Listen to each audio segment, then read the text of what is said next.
සුබ දවසක් කියලා ප්‍රාර්ථනා කරනවා. ඉතින් හැමෝම හොඳින් ඇති කියලාත් හිතනවා. ඉතින් ඔයාලට කොහොමද? හොඳින් නේද හැමෝම?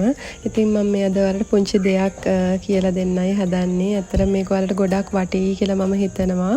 මොකද ඇත්තටම කියනවා නම් මම මේ ඔයාලට කියලා දෙන්න හදන්නේ දැන් අපි අලුත් අවුරුද්දට අපි විශේෂයෙන්ම ලොකු මුදලක් වියදම් කරන්න අවශ්‍ය වෙනවා. මොකද අපේ තෑගි භෝග ඒ දේවල් ගන්න.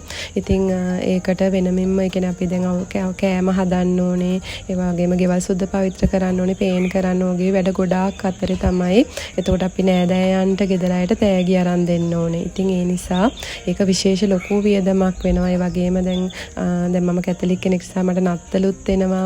එතකොට අවුරුද්දයි දෙකක් එනවා. ඉතින් මම මේක කල්පනා කරා මේකට මොකක් හරි ක්‍රමයක් යොදාගත්තොත් ලේසියි කියලා. ඉතින් මේ ක්‍රමේදී කැට නෙමෙයි, මනි චැලෙන්ජස් නෑ, කුටු කපන ඒවා මුකුත් නැහැ. මේක හරි පහසු ක්‍රමයක් මම මේ ඔයාලට කියන්නේ. ඉතින් මේකෙදී මම කරන්නේ ඇත්තටම දැන් අපිට අප්‍රේල්නේ අවුරුද්ද තියෙන්නේ. එතකොට මැයි වල ඉඳලා මේක පටන් ගන්න ඕනේ. මේකෙදී මම මේ විදිහට පොඩි chart එකක් ගහ ගන්නවා. ඉස්ලාම කරන්නේ පළවෙනිම කොටුවේ ලියාගන්නේ මට තෑගි දෙන්න ඉන්න නෑදෑයෝ ටික. ඒ කියන්නේ ගෙදර කට්ටියකින් පටන් ගත්තා. ඉතින් මගේ ගෙදර සමාජිකයෝ ටික පළවෙනි කොටුවේ ඊළඟට එකේ ඉඳලා 6 දෙනෙක් ඉන්න මමත් එක්ක 7යි. ඉතින් මාව ගණන් ගන්න නැහැනේ. මම මටම තෑගි දී ගන්න බෑනේ. ඉතින් ඒ නිසා ගෙදර 6 දෙනා වුණ මම පළවෙනි 6 විදියට දැම්මා. ඊළඟ 7 8 9 මේ විදියට දැම්මේ මගේ අම්මයි, තාත්තයි, මගේ නංගි. ඊට පස්සේ ඊළඟට දාලා තියෙනවා හස්බන්ඩ්ගේ ගෙදර සමාජිකයෝ ටික. ඊට පස්සේ මගේ මල්ලිගේ වයිෆ් බබලා ඒ ටික තමයි මගේ ඔක්කොම 16 දෙනෙක් ආවා. ඊට පස්සේ දෙවෙනි කොලම් එකේ තියෙන්නේ ගිෆ්ට්ස් එක. මම තීරණය කරලා තියෙන උතර දැන් මගේ හස්බන්ඩ්ට මම ගිෆ්ට් එක විදිහට ෂර්ට් එක දාලා තියෙනවා. ඊට පස්සේ දෙවෙනියට මගේ දුවට බ්ලවුස් එකක්. ඔය දෙක මම තීරණය කරලා තියෙනවා මම දෙන ගිෆ්ට් එක මොකක්ද කියන එක. ඒ කොලම් එකේ ඒ ටික තමයි මම ලියාගත්තේ. ඒතර තුන්වෙනි කොලම් එකේ මාසේ. දැන් ඒතර මම පළවෙනියටම පටන් දැන් මේ ජූලි මාසේ. නමුත් මේක හරිනම් මැයි මාසේ පටන් ගන්න ඕනේ. එතකොට මැයි මාසෙන් පටන් ගත්තාම නැත්තම් දැන් උනත් පටන් ගන්න ප්‍රශ්නයක් නැහැ.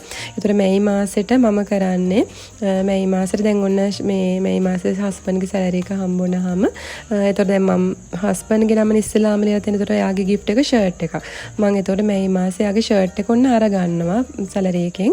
ඒතකොට ඒක අරගත්තාම ඉස්සරහින් ටික එකක් දානවා ගත්තා කියලා. එන්න එතකොට මට ඒ ගිෆ්ට් එක හරි. ඊට පස්සේ දෙවෙනියට දාලා තියෙන දුවගේ.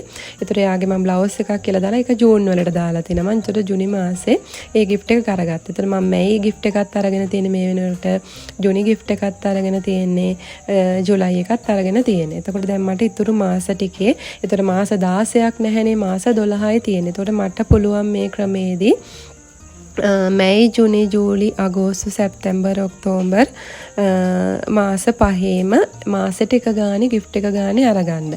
එතකොට ගිෆ්ට් 6ක් මම අරගෙන ඉවරයි. එතකොට ඊළඟ ටිකේදී එතකොට මට නොවැම්බර් මාසෙදී ගිෆ්ට් දෙකක් ගන්න වෙනවා. ඒ කියන්නේ මට දෙන්නේගේ ගිෆ්ට් දෙකක් අරගෙන තියාගන්න වෙනවා. එතකොට ඒ වගේම දෙසැම්බර් මාසෙටත් ඒ වගේ ගිෆ්ට් දෙකක් ගන්න වෙනවා. ආපහු ජනවාරි මාසෙට ගිෆ්ට් දෙකයි. පෙබ්‍රුවරි මාසෙටත් ආයි ගිෆ්ට් දෙකයි. මාර්තු වලත් ගිෆ්ට් දෙකයි. එතකොට දැන් මේ ක්‍රමේදී දැන් මට කියමුකෝ මේ මාසේ මට වියදම් වැඩි කියලා. එහෙම වුණොත් මම මේ මාසේ අතාරිනවා. එතකොට අපිට පුළුවන් දැන් මට දැන් ලබන මාසේ අගෝස්තුනේ. අගෝස්තු මාසේ මට වියදම් වැඩි කියලා හිතමුකෝ. එතකොට මම මේ මාසේ ගිෆ්ට් එකක් ගන්නෙ නැහැ. එහෙනම් ඊට පස්සේ මම මොකද කරන්නේ?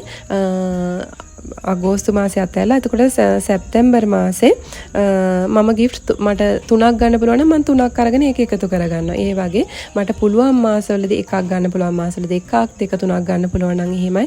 ඔන්න ඔය විදිහට මම ගිෆ්ට් ටික එකතු කරගන්නවා. එතකොට නොදැනීම ලබන අවුරුද්දේ මාර්තු මාස වෙනකොට මගේ තෑගි ටික ඔක්කොම ලෑස්ති වෙලා තියෙනවා. දන්නේම නැතුතර මට ඒකට විශේෂ මුදලක් වැය වෙන්නේ නැහැ. ඉතින් මේක ලොකු සාර්ථක ක්‍රමයක්. මම මේක ගොඩක් අත්හදා බලලා තිනවා. මම ওই ක්‍රමයට ගොඩක්ම කරනවා. ඉතින් මේ ඒක ගොඩක් ඇත්තටම පහසුයි. මට ඒක විශේෂයෙන්ම වෙලා තියෙන්නේ දැන් මට නත්තලුත් වෙනවනේ. එතකොට මට ආපහු නත්තලටත් ඒ වගේම වියදමක් යනවා. නත්තලටත් මගේ නෑදෑයන්ට ගෙදරට තෑගි දෙන්න. ඉතින් දෙපාරක් ওই සිස්ටම් එක යන නිසා මම අවුරුද්දට මේ ක්‍රමේ රෑස්ති කරගෙන තියෙනවා. ඇත්තටම ගොඩාක් පහසු. ඔයාලා බලන්න වෙනමින් සල්ලි එකතු කර කර ඉන්න ඕනේ. දැන් අපි gift එකක් ගත්තාම ඒක expire වෙන්නේ නැහැනේ, නරක වෙන්නේ නැහැනේ. ඉතින් ඒ නිසා අපිට ඒක තියාගන්න පුළුවන්. දැන් මම විතර බෑග් එකක් ලෑස්ති කරලා තියෙනවා, ටිකක් ලොකු බෑග් එකක්. ඒකේ මම ගහගත්තා gift for new year කියලා ගහලා ඔන්න ඒ බෑග් එක ලෑස්ති කරලා තියාගන්නවා. ඒතකොට මම ගන්න gift එක ගෙනල්ලා මේ බෑග් එකේ පැක් කරලා තියාගන්නවා. එතකොට මගේ එකින් එක එකතු වෙලා ලබන අවුරුද්දේ මාර්තු වෙනකොට මගේ gifts ටික ඔක්කොම ready. ඉතින් මේ ක්‍රමය ඔයාලා කරලා බලන්නකො, ගොඩක් පහසුයි. දැන් ඇත්තටම සමහරක් මාසවල අපිට නොහිතන වියදම් එනවනේ. එතකොට අපිට මේ මාසෙදි මේ ක්‍රමය කරගන්න බැරි වෙන්න පුළුවන්. ඒත් සමහර මාස තියෙනවා හරි මේ මාසෙ මට විශේෂයෙන් ගන්න ලොකු දේවල් නැහැ. ඒ නිසා මට මේ මාසෙ මේක කරන්න පුළුවන්. gift 3කටම සල්ලි අයින් කරන්න පුළුවන්. අනිත් එක gift එකේ ගාන තමාට ගැළපෙන විදිහට තීරණය කරගන්න ඕනේ. මම ඔය හස්බන්ඩ් ගත්ත ෂර්ට් එක දැන් ඒක මම ඔය විදිහට නවලා පොලිතින් බෑග් එකක දාලා එතකොට එයාගේ නම ගහලා ඊට පස්සේ මම ඒක අර මගේ gifts තියෙන මේ බෑග් එකට දානවා. දැන් ඔය මේ වෙනකොට gifts 3ක් මගේ ලෑස්ති කරගෙන මම තියනවා. නම් දැන් ඊළඟ මාසෙදී තමයි මම ඊළඟ gift එක ගන්නෙ. ඔන්න ඔය විදිහට පොලිතින් එක දාලා බෑග් එකේ දාගන්නවා. ඉතින් ඔයාලා තීරණය කරන්න. දැන් අපි කියමුකෝ අම්මට මම මොකක්ද ගන්න gift එක, හස්බන්ඩ්ට මොකක්ද ගන්නෙ, දරුවන්ට මොනවද ගන්නෙ කියලා. ඉතින් අපේ බජට් එකට ගැලපෙන විදිහට අපි ගාන තීරණය කරලා ගිෆ්ට්ස් ලිස්ට් එකක් හදාගත්තාම අපිට ලේසි. දැන් අර මම පෙන්නුවා වගේ ලියාගෙන එතකොට ගන්න ගිෆ්ට් එකට මම පොඩි ටික් එකක් දානවා මේක ගත්තා කියලා. එතකොට අපේ දැන් මගේ 3ක් එකතු වෙලා තියෙනවා. තව මට තියෙනවා එතකොට 13ක් ගන්න. තව මට කල් තියෙනවනේ. එතකොට මම ඒක බැලන්ස් කරලා ඉතුරු මාස ගානේදී ඒක 1ද 2ද 3ද කියන එක තීරණය කරලා අන්න ඒ විදිහට ගන්නවා. එතකොට අපේ පර්ස් එකට ලොකු බරක් නොදැනීම මේ ටික එකතු වෙනවා. ඉතින් මම ඇත්තටම හිතන්නේ මේක ගොඩාක් සාර්ථක ක්‍රමයක් වෙයි ඔයාලට. මොකද දැන් ඇත්තටම අපිට ගෙදර කැවිලි පෙවිලි හදන්නම ලොකු වියදමක් යනවා අවුරුද්දට ගත්තොත්. ඊට පස්සේ අපි හැම අවුරුද්ද පුරාම නොකරත් අපි හැමදාම තීන්ත ටිකක් ගන්න එකක්, අලුත් බඩුවක් ගන්න එකක්. එතකොට මොනවා හරි විශේෂ මොනවා හරි ගෙදරට කවුරු හරි එනවා නම් විශේෂයෙන් කැම්ප් පිළිල කරන ඒ වගේ ගොඩාක් වැඩ ASCII මේ තෑගි භෝග වලට මුදල් වියදම් කරනවා කියන එක ලොකු අමාරු වැඩක්. ඉතින් මේ ක්‍රමයේ චුට්ටක් අත්හදා බලන්න. මේ මම පොඩි දුවට ගත්ත gift එක. ඉතින් ඒ ඔක්කොම ටික දැන් ලෑස්ති කරලා මම මේ මගේ බෑග් එකට දාලා තියාගන්නවා. ඉතින් ඒ ඔය ක්‍රමය තමයි මම දැන් අවුරුදු ගානක් තිස්සේ ගොඩක් වෙලාවට අත්හදා බලලා තියෙන නිසායි මම ඔයාලට කියන්නේ. ඉතින් ඒ නිසා මේක ඇත්තටම ගොඩාක් නොදැනීම කරන්න පුළුවන් දෙයක්. ඇත්තට ඔයාලා හිතලා බලන්න සල්ලි වලින් අපි ගන්න ගියොත් දැන් ඒක නම් තීරණය වෙන්නේ අපි වියදම් කරන මුදල අනුව ගන්න තෑග්ගේ විදිහට. ඉතින් සමහරක් වෙලාවට අපි නොදැනීම නෑදෑයෝ ගොඩාක් ඉන්නවනම් කොහොමත් 30-40000ක් යන වැඩක්. ඉතින් අපි පොඩුවන් තරම් කියන්නේ සාමාන්‍ය හොඳ දෙයක් දෙන්නත් ඕනේ. ඉතින් ඒ නිසා අපි මේ විදිහට කරොත් සාර්ථකයි කියලා මට හිතෙනවා. ඉතින් මේ ක්‍රමය වලත් අත්හදා බලන්න. හැබැයි මට ක්‍රිස්මස් වලදී මේ ක්‍රමය කරන්න බෑ. මොකද දෙකක් ඒතකොට තව එකක් එකතු වෙන නිසා ක්‍රිස්මස් වලදී මම සල්ලි දීලා ගන්නවා. ඉතින් ක්‍රිස්මස් නැති අයට අවුරුදු විතරක් සෙලිබ්‍රේට් කරන අයට මේ ක්‍රමය ගොඩක් සාර්ථක. නැත්තම් මේ ක්‍රිස්මස් වලට විතරක් නම් එහෙම ඒ විදිහට ඔයගොල්ලෝ arrange කරගන්න කැමති විදිහකට පුළුවන්.